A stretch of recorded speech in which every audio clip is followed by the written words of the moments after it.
Boing, boing, boing, boing. Hey guys, welcome to Story Lab.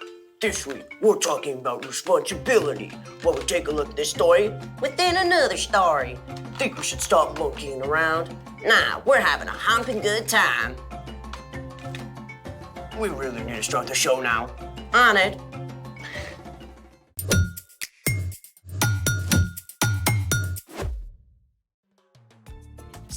Sorry, I'm so sorry I'm late. I was riding my bike and there were like 6 potholes and... What on earth? G'day, mate! Wait, Cinnamon Toast! Don't scare me like that. What is all of this? Well, as you know, this week we're talking about responsibility, which is showing you can be trusted with what's expected of you. I see. And since you were running late, I decided to do the responsible thing by setting up for the show. Very sweet. But why the balloon animals? Walk with me. You see, I have recently taken up the fine art of balloon animalry. And since I'm clearly awesome at it, I felt like it was my responsibility to share it with the world. Wait, you made all these? Technically, the guy who's teaching me made most of them, but I did make a few, such as... the boa constrictor, the cobra, and my very first creation, the Alaskan bullworm. True work of art. Thanks. Now, what is your favorite animal? Sumatran rhino. Or a dog. One dog coming up.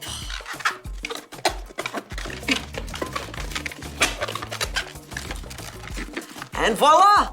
One balloon dog just for you. This is awesome! Thank you so much for sharing your crazy new hobby with us. Yeah, no problem. You know, now that I have a balloon dog, I should probably feed her.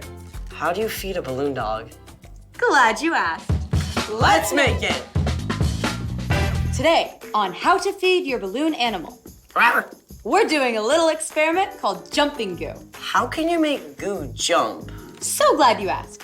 For this experiment, you'll need 1/4 cup of cornstarch, 1/4 cup of vegetable oil, a bowl for mixing, a measuring cup, a spoon, and 1 balloon animal.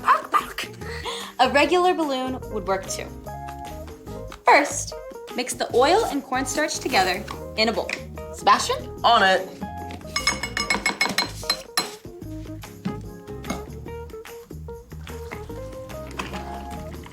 That's some down-home cooking right here. Next, take your balloon animal and rub it on your head. Wow, your hair. Still better than when I hit that bush after the potholes. Now, take a spoonful of your mixture and very slowly move it close to the balloon without touching it.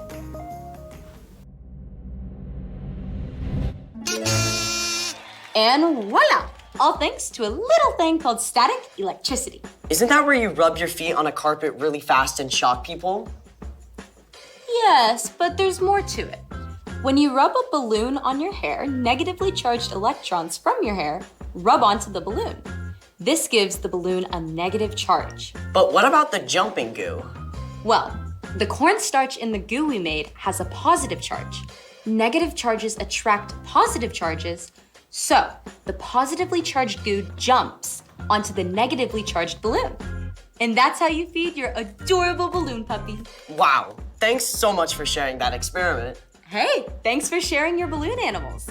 And speaking of sharing, it's time for... The story before the story. Today, we're in the book of Luke, one of the 4 Gospels that tells the story of Jesus. During his time on earth, Jesus traveled from town to town, teaching people about God. Often, he told parables to show people what God is like. Parables are short stories about everyday objects and familiar situations, like breaking bread, planting seeds, or hunting for a lost coin. Jesus was a master storyteller. His stories were easy to remember. They made people think for themselves and make connections. And that's where our story begins. Take it away. Hey guys, I'm Padma. I hope you're ready because today's story is a storied story within another story. Don't worry, I'll help you keep track. One day, Jesus was speaking to a crowd of people, teaching them about God. Suddenly, a man called out from the crowd. Teacher, tell my brother to divide the family property with me. Friend, who made me a judge or umpire between you? Watch out. Be on your guard against wanting to have more and more things. Life is not made up of how much a person has. Now here's where Jesus did something brilliant. Instead of giving a quick answer, Jesus used a powerful word picture. It went something like this. Once there was a rich man whose land produced a very large crop. Sir, we're set to bring in a bumper crop this year. Wow, look at all this food. I'm going to make a fortune off this. Harvest the crop at once. We're working on that, but there's a problem. A problem? You don't have enough barn space to store all your grain. I was thinking, well, you could share. Share? But it's all mine. Well, yes, it is. I know. I'll tear down my barns and build bigger ones. Then I can store all the grain for myself. Oh. Yay me! Now I have plenty of grain stored away for years to come. I can take it easy, relax, eat, drink, and party all night long. But as the rich man was thinking these thoughts, God spoke to him. You foolish man. Tonight I will take your life away from you. Then who will get what you have prepared for yourself? No! This story, that's how it will be for whoever stores things away for themselves, but is not rich in the sight of God.